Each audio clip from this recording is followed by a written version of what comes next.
तो बैरिस्टर साहब महर के जवाब भी आपने देने हैं बहुत सारे कि एक तो बहनों को क्यों मिलवाने में क्या दिक्कत है, कानून क्या कहता है वो भी बता दें, और दूसरा आप बेनिफिशरी हैं, फिर आप कैसे डील करेंगे मौलाना की तहरीक को। देखिए महर साहिबा ने जो बात की बिल्कुल फैमिली वालों की जो है वो कोई ऐसे लिस्ट में शमूलियत नहीं होती, लेकिन यहाँ पे फैमिली वाले भी जब एक पॉलिटिकल सिचुएशन में एनरोप्ड हों या अपने आप को एक सियासी बयानबाजी भी करें उसके बाद और फिर कदगन भी लगाई गई, ये खुद इनके जो लॉयर थे वहाँ पे उन्होंने ऑन रोस्ट्रम जो है स्टेटमेंट दी, उन्होंने कहा जी बिल्कुल सियासी गुफ्तगू अडयाला के बाहर नहीं होगी, और फिर वही हुआ कि जो तमाम तर मामला है वहाँ पर सियासी गुफ्तगू भी शुरू होगी। जब आप उस कोर्ट ऑर्डर की वायलेशन करेंगे और उस कोर्ट के ऑर्डर को ही नहीं मानेंगे, जो पटिशन भी आपने खुद की, जो ऑर्डर भी आपने खुद सीख किया, जब वहाँ पे आपने अपनी रजामंदी भी जाहिर की, तो फिर ज़ाहिरी बात है कि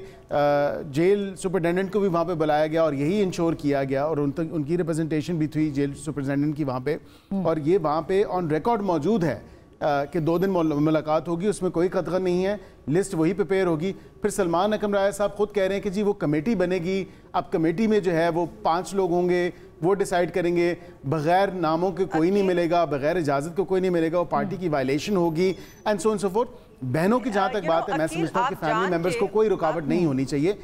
एज लॉन्ग एज जब ये पटिशन ही खुद लेके गए, अपने पाँव पे कुल्हाड़ी भी खुद ही मारी और वहाँ पे स्टेटमेंट भी दी कि हम कोई सियासी गुफ्तगू नहीं देखिए ना। एक सेकंड अस्मा, मुझे यहाँ पे ऐड करने दीजिए। 1 महीने से बहनों की मुलाकात नहीं हुई, ये ऑर्डर तो उसके बाद का आया है, तो इसको किस किस्म का मंतक बना रहे हैं उनकी मुलाकातें रोकने में? नहीं मुलाकातें हुई हैं, बीच में नीमा साहबा की मुलाकात हुई है और ये रमजान के दरमियान, मेरे ख्याल से रमजान में ये ऑर्डर का था। उन्होंने 20 मार्च से उनकी मुलाकात नहीं हुई है, 20 मार्च से उनकी मुलाकात अपने भाई से नहीं हुई, किसी बहन की भी नहीं हुई है। इसको आप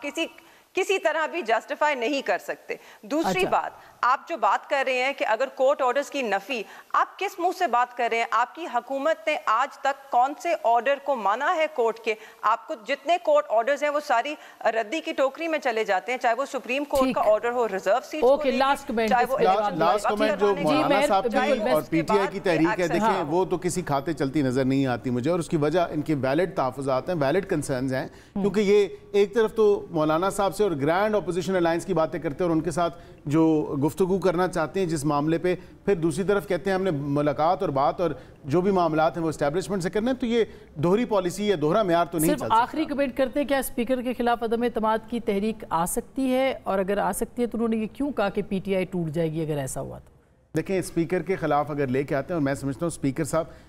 इंतहा के बैलेंस्ड स्पीकर हैं, जो पीटीआई कैसे टूटेगी अगर आ गया तो? देखें स्पीकर की सपोर्ट में वो खुद भी सामने आएंगे, जो हम 12 दफ़ा कह चुके ये फॉरवर्ड ब्लॉक आएगा, और वाक़तन फॉरवर्ड ब्लॉक बनने में कोई देर नहीं है। ये मैं आपको कह रहा हूँ कि जो अभी के हालात हैं पीटीआई के, ये आप देखिएगा, क्योंकि मैंने तो ईद की बन चुका है फॉरवर्ड ब्लॉक के,